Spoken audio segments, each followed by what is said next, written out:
Assalamualaikum warahmatullahi wabarakatuh. Nama saya Mutiara Zana dari kelas 2D, kelompok 5. Saya akan menjelaskan tentang A, pengertian individu.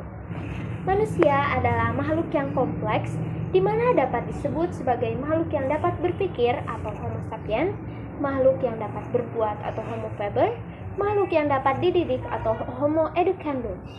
Manusia merupakan kesatuan dari makhluk individu dan sosial, kesatuan jasmani dan rohani, dan sebagai makhluk Tuhan. Artinya, manusia merupakan kesatuan individu yang utuh dan tidak dapat dipisahkan. B. Karakteristik individu. Setiap individu memiliki ciri dan sifat atau karakteristik bawaan atau heredity, dan karakteristik yang diperoleh dari pengaruh lingkungannya. Karakter adalah nilai-nilai yang unik, baik yang terpatri dalam diri dan terjawantahkan dalam perilaku. Nilai-nilai karakter dibagi menjadi 5. Yang pertama, yang berhubungan dengan Tuhan, seperti beriman, bertakwa, bersyukur. Yang kedua, yang berhubungan dengan diri sendiri, seperti berani, bekerja keras, berempati. Dan yang ketiga, yang berhubungan dengan keluarga, seperti rasa sayang, setia, hormat, patuh. Yang keempat, yang berhubungan dengan masyarakat, seperti ramah tamah, adil, abdi, rukun. Yang kelima, berhubungan dengan alam, seperti mencintai lingkungan dan menjaga kesehatan. Terima kasih. Assalamualaikum warahmatullahi wabarakatuh. Perkenalkan, nama saya Muhammad Iqbal Sulodin, saya dari kelas 2D. Di sini saya akan melanjutkan presentasi dari Mutiara. C. Perbedaan individu. Pembahasan tentang aspek-aspek perkembangan individu dikenali ada 2 hal yang menonjol, yaitu umumnya manusia mempunyai unsur kesamaan dalam pola perkembangannya, dan pola yang bersifat umum itu manusia cenderung berbeda fisik dan non-fisik. Perbedaan fisiknya seperti warna kulit, tinggi badan, berat badan, bentuk muka, warna rambut, cara berdandannya, sedangkan perbedaan aspek psikologisnya adalah perilakunya yang malas atau rajinnya, kepandaiannya, motivasinya, bakatnya, dan sebagainya. Berikut adalah beberapa perbedaan pada individu. Yang pertama, A. Perbedaan kognitif.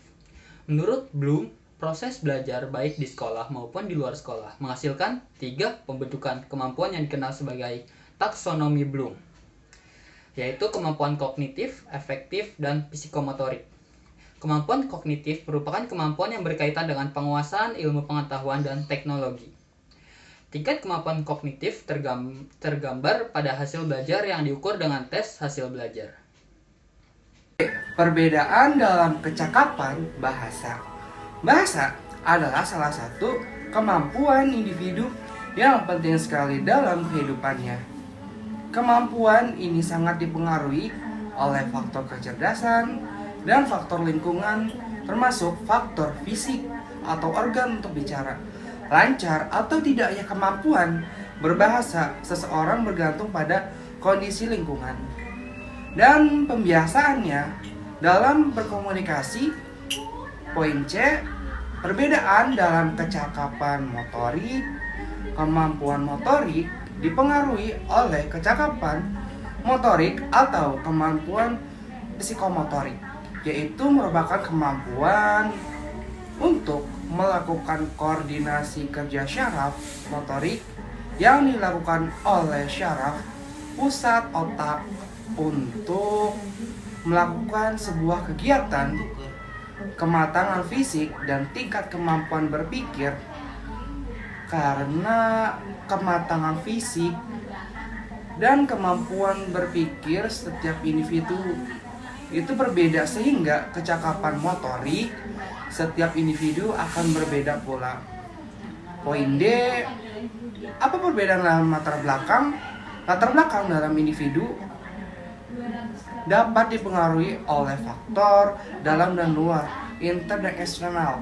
Faktor di dalam misalnya itu kecerdasan, kemauan, bakat, minat, emosi, perhatian, kebiasaan, bekerja sama, dan kesehatan yang mendukung.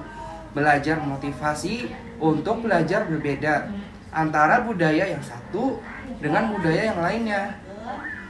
Perbedaan latar belakang yang meliputi perbedaan sisi ekonomi, sosial kultural amat penting artinya bagi perkembangan anak. Perbedaan dalam bakat. Bakat adalah kemampuan alamiah untuk memperoleh pengetahuan atau keterampilan yang relatif bisa bersifat umum. Misalnya, bakat intelektual umum atau khusus, bakat akademis khusus. Bakat khusus juga disebut juga talent.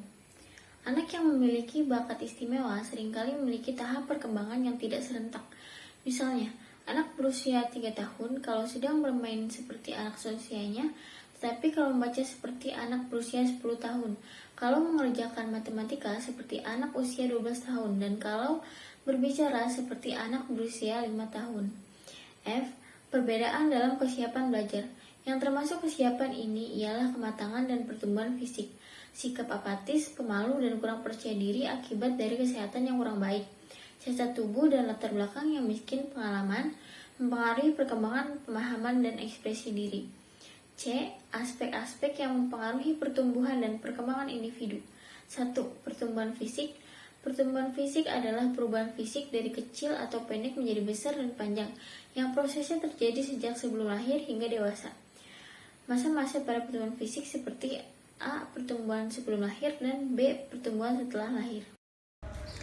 2. Perkembangan intelektual.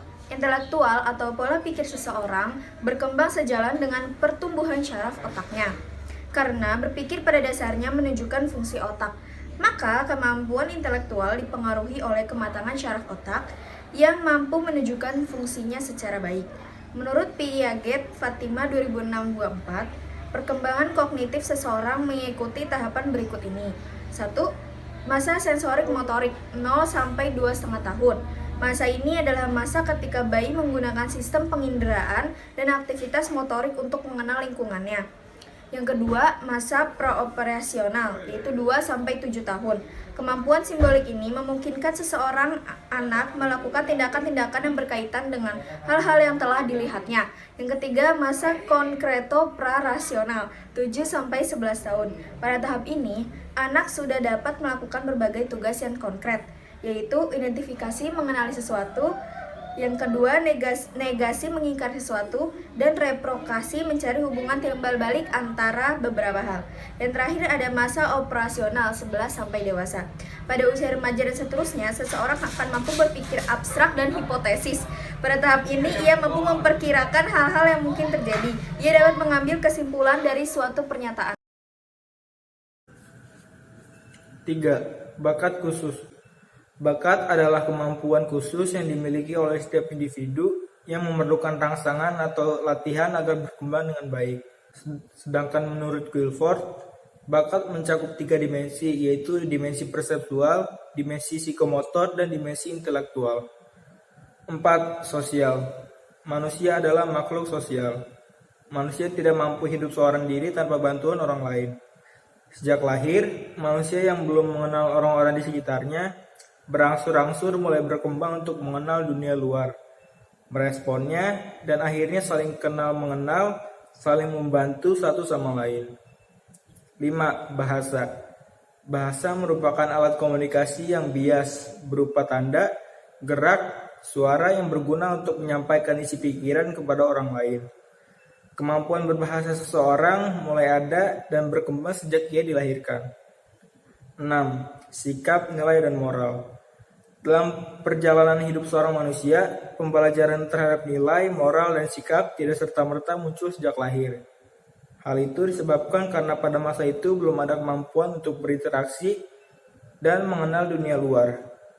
Seiring dengan perkembangan usia, mereka mulai berinteraksi dengan dunia luar.